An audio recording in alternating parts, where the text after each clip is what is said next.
Assalamualaikum warahmatullahi wabarakatuh.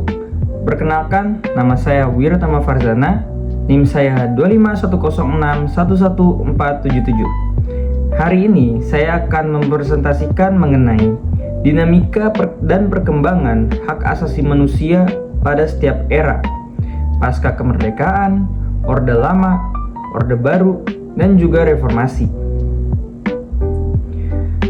Dinamika hak asasi manusia atau dikenal juga dengan HAM adalah perubahan naik turun dalam penghormatan, perlindungan, dan penegakan HAM yang dipengaruhi oleh situasi politik, kekuasaan, dan kondisi sosial.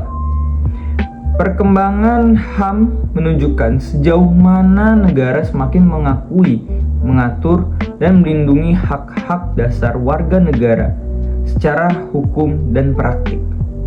Di Indonesia, dinamika HAM itu sangat erat kaitannya pada pergantian rezim dan arah kebijakan bagi negara. Di era Presiden Soekarno tahun 1945 sampai tahun 1967, pasca kemerdekaan dan Orde Lama, perkembangan hak asasi manusia di Indonesia tidak dapat dilepas dari gaya dan arah kepemimpinan presiden di setiap eranya. Pada masa awal kemerdekaan di bawah kepemimpinan Soekarno, HAM diposisikan sebagai bagian dari cita-cita kemerdekaan. Pengakuan terhadap HAM sudah tercermin dalam pembukaan dan pasal-pasal UUD tahun 1945 seperti hak atas kemerdekaan, persamaan di hadapan hukum, dan kebebasan berserikat. Namun, pada tahap ini, negara masih berada dalam situasi darurat karena terdapat ancaman dari dalam maupun dari luar negeri. Akibatnya, meskipun HAM sudah diakui secara normatif, pelaksanaannya itu belum berjalan secara optimal. Menurut saya, pelanggaran HAM yang terjadi di masa ini itu lebih disebabkan karena kondisi objektif suatu negara yang masih belum stabil, bukan karena adanya niat sistematis untuk menindas rakyatnya itu sendiri. Contoh kasus yang ada di tahun Presiden Soekarno yaitu munculnya kebebasan berserikat dan berpendapat melalui partai politik dan pers. Namun, konflik bersenjata dan keadaan darurat itu membatasi pemenuhan HAM secara optimal. Kita lanjut lagi ke era Presiden Soeharto pada tahun 1967 sampai tahun 1998, Orde Baru. Perubahan drastis terjadi pada masa kepemimpinan Presiden Soeharto dalam era Orde Baru.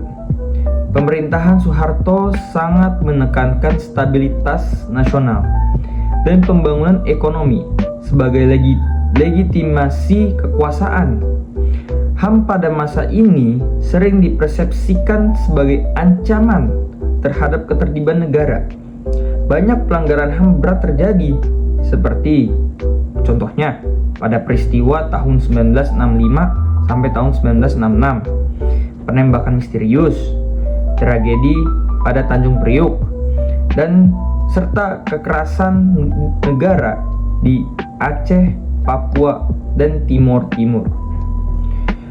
Menurut saya, Orde Baru itu merupakan periode yang paling kejam dalam masa sejarah hak asasi manusia yang ada di Indonesia, karena pelanggaran ini dilakukan secara sistematis dan terstruktur oleh negaranya itu sendiri, memberikan dampak yang cukup besar, bahkan bukan cukup lagi, sangat besar bagi warga negara itu sendiri.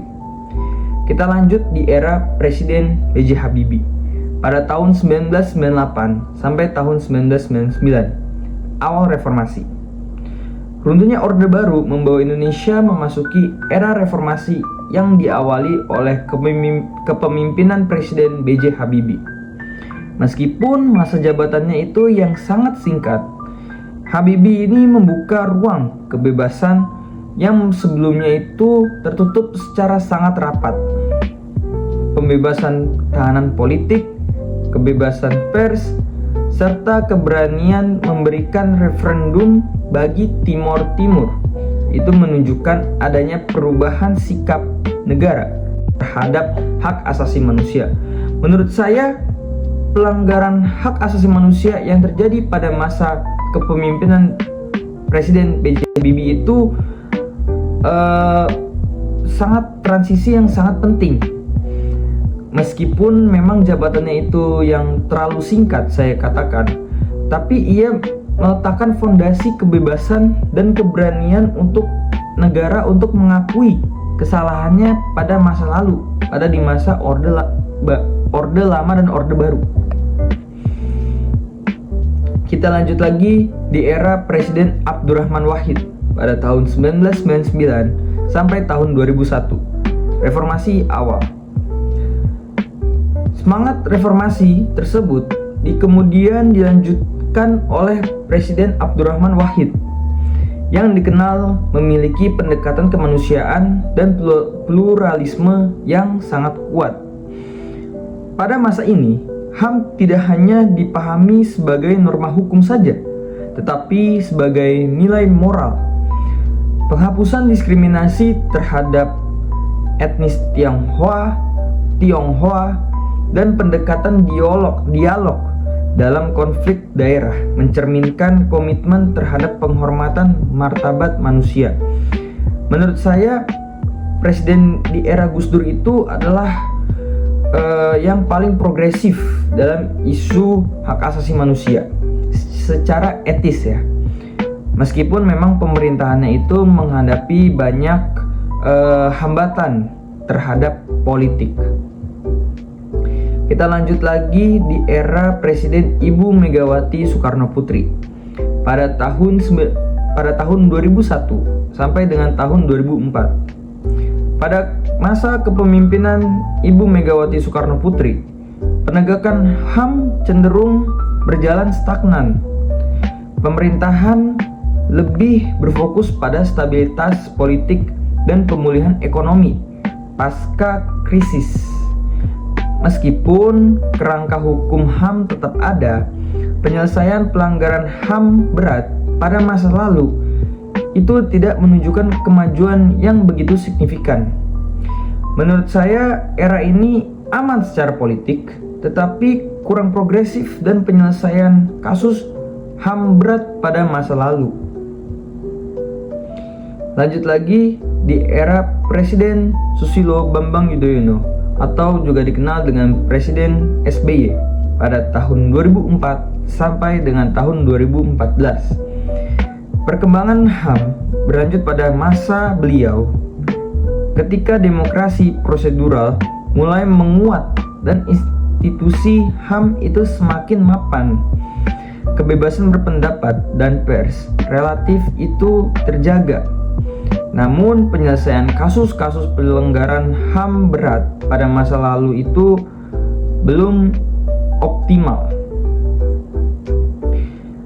Menurut saya, pemerintahan SBY itu cukup baik dalam membangun kerangka hukum dan kelembagaan HAM, tetapi mungkin masih kurang tegas dalam menghadapi resistensi politik dan militer terkait dengan kasus hak asasi manusia pada masa lalu.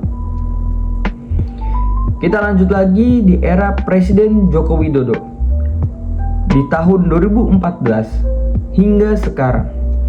Pada era kepemimpinan Presiden Joko Widodo, tantangan HAM menjadi semakin kompleks karena di satu sisi demokrasi itu tetap harus berjalan dan partisipasi publik itu meningkat, tetapi di sisi lain muncul pembatasan kebebasan berekspresi, terutama di era digital.